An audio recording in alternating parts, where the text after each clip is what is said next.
வணக்கம். நான் சொன்ன மாதிரியான நண்டுக்கால் ரசம் எப்படி வைக்கிறதுனா இந்த மினி விலாகில் உங்களோட ஷேர் பண்ண போகிறேன்.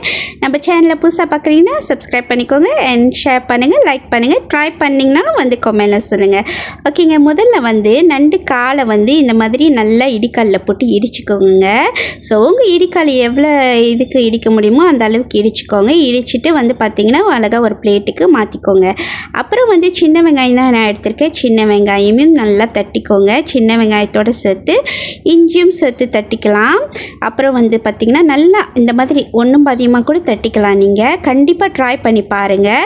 ஸோ சளிலாம் பிடிச்சிருந்தா செஞ்சு பாருங்கள், ரொம்ப டேஸ்ட்டாக இருக்குங்க, ரொம்ப நல்லதும் கூட. அப்புறம் பூண்டும் ஒரே ஒரு பச்சை மிளகாங்க, ஊசி மிளகா எடுத்திருக்கேன். ஸோ அதையும் தட்டி இப்படி ஓரமாக வச்சுக்கலாம். அப்புறம் பார்த்திங்கன்னா தக்காளி தான் நான் எடுத்திருக்கேன். தக்காளியை சாப்பரில் போட்டுருட்டேங்க. சாப்பரில் போட்டு ஹேண்ட் சாப்பரில் சாப் பண்ணி எடுத்துக்கிட்டேங்க. ஸோ இப்போ செய்ய முறை பார்த்துருவோமா. ஒரு பேன் எடுத்து எண்ணெய் விட்டுக்கோங்க. எண்ணெய் காஞ்சோடனே கடுகு தாளிப்பு போட்டுட்டு நம்ம இடித்து வச்சோம்ல அது எல்லாத்தையும் எடுத்து போட்டுக்கலாங்க. அப்புறம் பார்த்திங்கன்னா கொத்தமல்லியோட அந்த வேர் இருக்குல்ல, ஸோ அதை நல்லா சுத்தமாக கழுவி அதையும் போட்டு வதக்கி விட்டுக்கோங்க. வதக்கி விட்டுட்டு பார்த்திங்கன்னா பெருங்காயம் போட்டுக்கோங்க. பெருங்காயம் போட்டு கருவேப்பிலையும் போட்டு நல்லா மிக்ஸ் பண்ணி விடுங்க.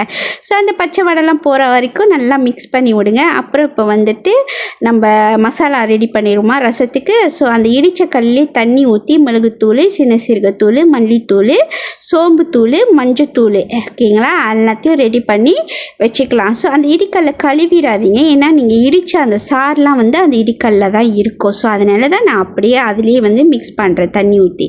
அப்புறம் பார்த்திங்கன்னா இடித்து வச்ச நண்டுக்காலை போட்டு நல்லா பெசரி விடுங்க. பெசரி விடுங்கன்னா இந்த மாதிரி நல்லா வதக்கி விடுங்கன்னு சொல்கிறது தான் பெசரி விடுங்கன்னு சொல்கிறேன். ஸோ அதையும் வேறு தூக்கி வேறு காட்டுறேன் பாருங்கள். அப்புறம் நம்ம சாப் பண்ணி வச்சுருக்க தக்காளியும் ஆட் பண்ணி நல்லா வதக்கி விடுங்க. ஸோ அதோட பச்சை வடைலாம் போகணுன்னு அந்த காலம் நான் வரும் பாருங்கள். ஸோ அந்த ஸ்டேஜில் நம்ம மசாலாலாம் ரெடி பண்ணி வச்சுருந்தோம்ல, இடிக்கல்ல தண்ணி ஊற்றி ஸோ அதையும் விட்டு நல்லா கிண்டி விடுங்க. ஸோ இதோட கொதிக்க விடுங்க. உப்பு பார்த்து போட்டுக்கோங்க உங்கள் டேஸ்ட்டுக்கு பிரகாரம். அப்போ இந்த தண்ணி பத்தாது. அப்புறம் புளி தண்ணிங்க, புளி காய்ச்சலையும் எடுத்து ஊற்றிக்கோங்க. தண்ணியும் ஆட் பண்ணிக்கோங்க. உங்கள் ரசம் எந்த அளவுக்கு தேவையோ அந்த அளவுக்கு ரசத்துக்கு தண்ணி தேவையா. ஸோ அந்த தண்ணியை ஊற்றிட்டு இந்த மாதிரி கொதி ஏறப்ப இது சீக்ரெட்டான இன்க்ரீடியன்ட்ங்க, சீனிங்க. லேசாக போட்டு பாருங்கள், வேறு லெவலாக இருக்கும். ஸோ கண்டிப்பாக ட்ரை பண்ணி பாருங்கள். கடைசியில் கொத்தமல்லி தூவி இறக்கிட்டிங்கன்னா நண்டுக்கால் ரசம் சூப்பருங்க.